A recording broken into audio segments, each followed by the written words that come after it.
If you are experiencing foundation issues, get a free estimate from Ox Foundations. A gentleman I hadn't talked to on television since his win in the probate judge runoff last November. Randy Jinks joins us. Randy, good morning, Jim sir. Dale, good morning. Good to have you with it. You clean up real good, brother. Have to dress the part. So tell us what's going on in the probate judge's office since your election. Well, just getting settled in and learning all the ins and outs of the office, getting to know the staff. Have a great staff. Judge Atkinson had assembled a great staff, and we worked together real well. And did the transition go well?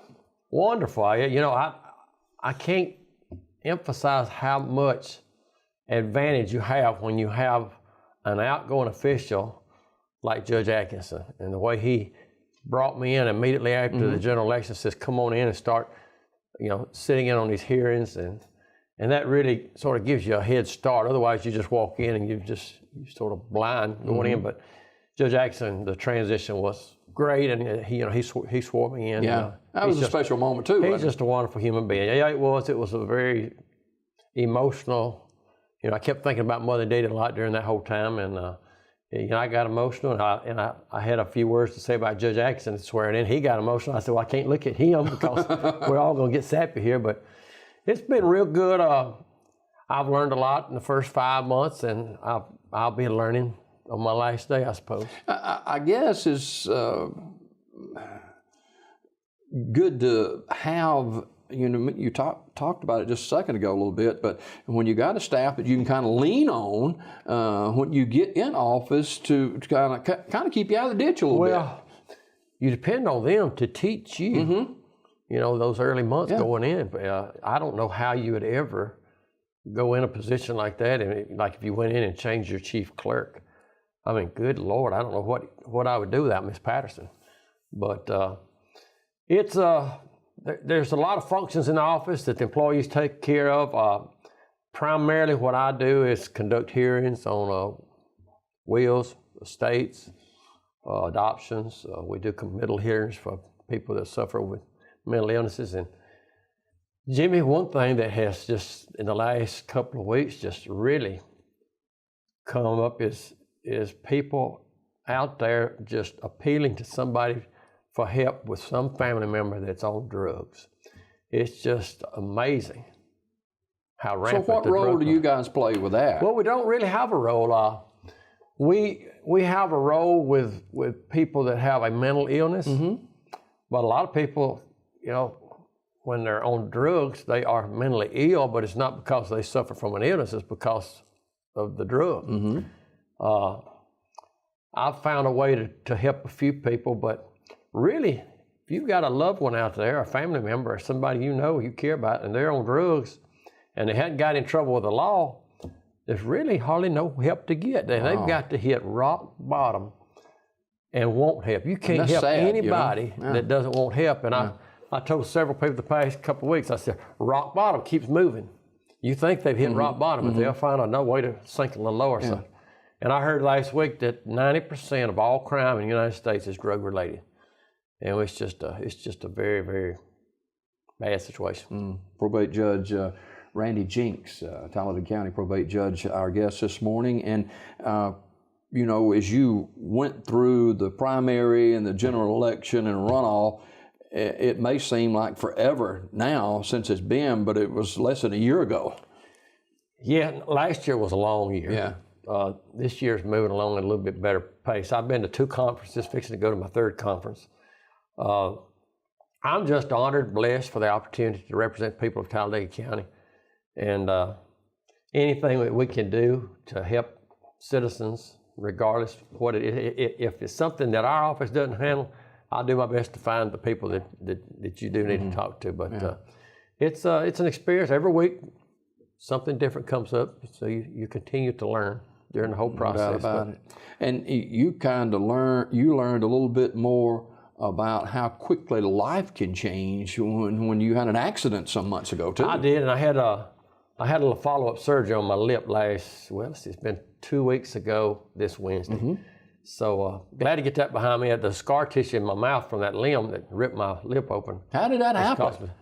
Well, I was cutting up a tree in a saw pinch, so I cut the saw off, And I was trying to get, the limb couldn't have been 2.5 inches in diameter. And I was trying to get it freed up, and I got it lined up, and I said, well, I got one more tug, and I'll have this freed up. And that's the last thing I remember. By yourself? Well, I had a guy that had carried a load of brush off that I'd already cut up. But it knocked me out, and I come to, I was on my knees, and blood was just all over my shirt. I was taking a blood thinner at the time, so I was really bleeding bad. And I just went to the road to call him, and we went to the emergency room over Clay County, and we got it fixed up, and I'm lucky it could have broke my neck. Yeah, you're good. So I was really lucky. It could have been a lot worse, certainly. Yep, but could have been worse. Yeah. We're glad to have Randy Jinks with us this morning, and Randy is partner with us on our high school football, and it's a Randy Jinks first down. You know, we rang that bell up a lot of times last year. We did. The first time we did that, I had Sheila Estes is my cousin. She called me and she says, Randy, I don't know how many times they've already mentioned your name. It's important that we have teams that get a lot of first downs. Running game gets us out there more. So, and I want to do it again this year. I told you the other day that I want to keep my name out there, and I want to support what y'all doing on football weekends, and so when we get close, you call. And this is important for first downs in life as well, and that's kind of what y'all deal with at the probate judge's office. Well, I tell a lot of my friends, they say, well, what do you do? I said, well, most of the day, I'm probating wills.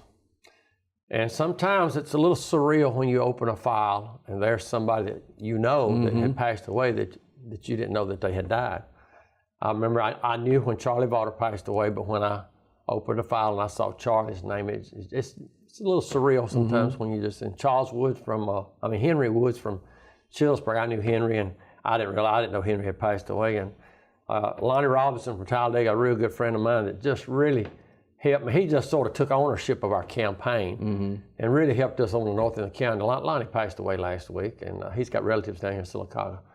So that's what we do. The good thing about it, most of the time in the job, you're doing something to help somebody out. Do you get to get out much? Well, yes. I have office hours here at the county building in Silicaca every Wednesday.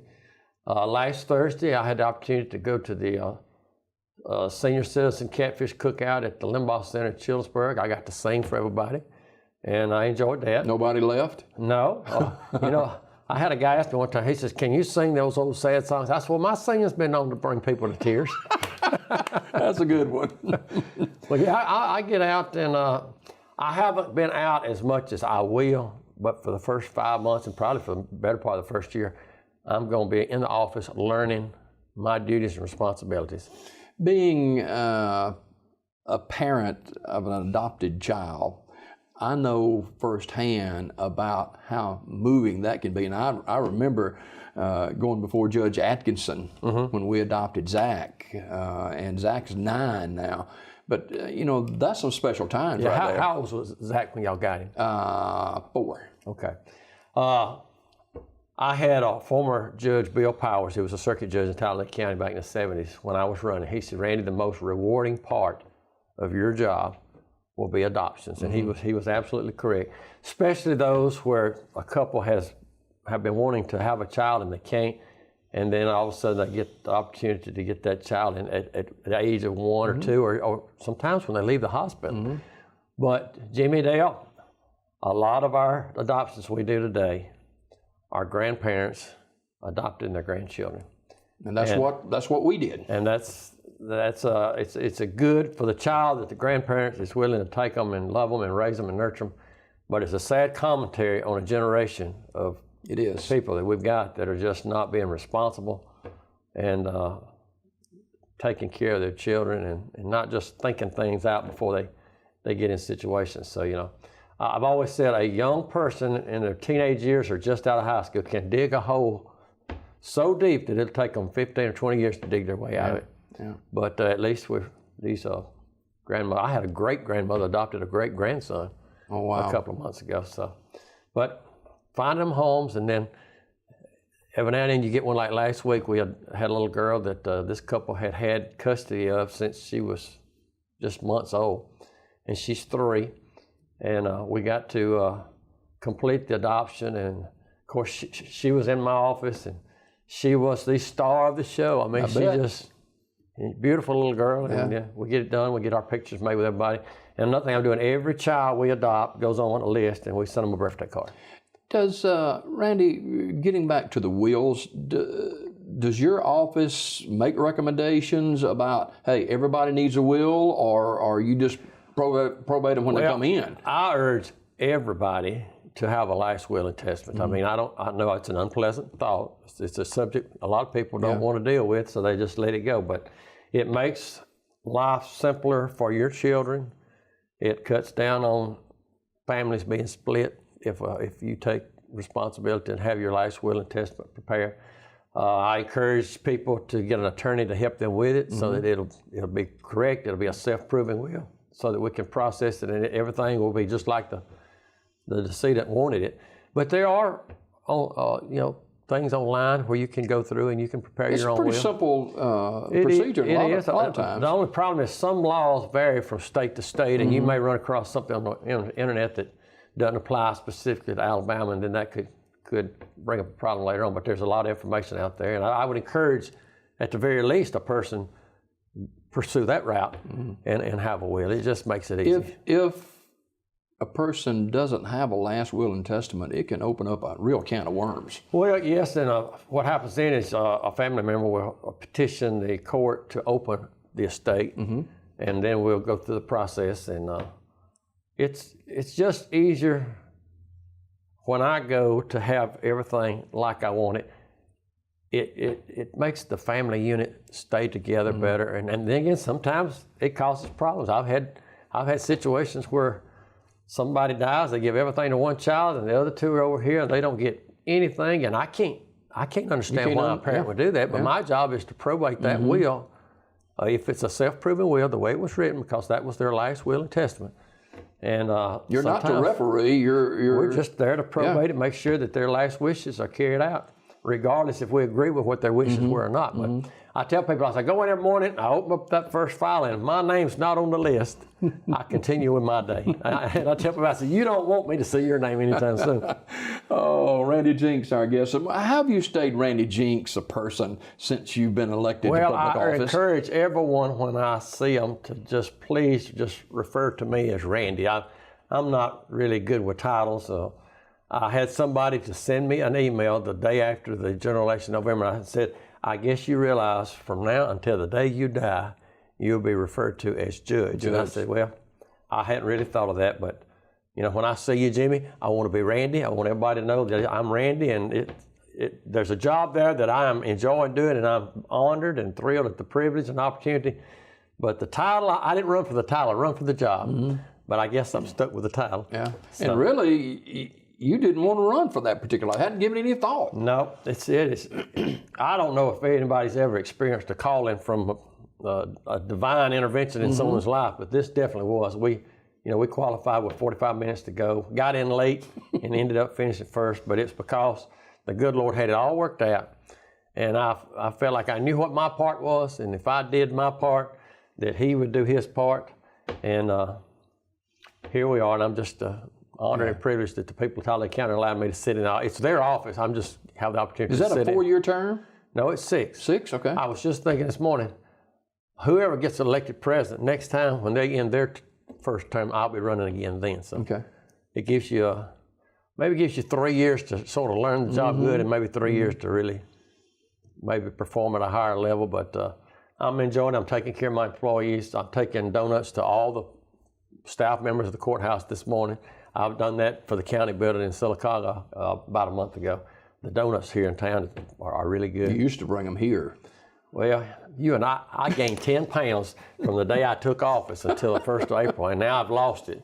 And donuts don't help. Yeah, all right. Randy, but you look like you have lost a little weight. That's not what you used to tell me. But anyway, Randy Jinks, probate judge, Talladega County, our guest this morning. Randy, always a pleasure, sir. Thanks for coming by. Thank you for the invitation. It's good to be here. More Daybreak right after this.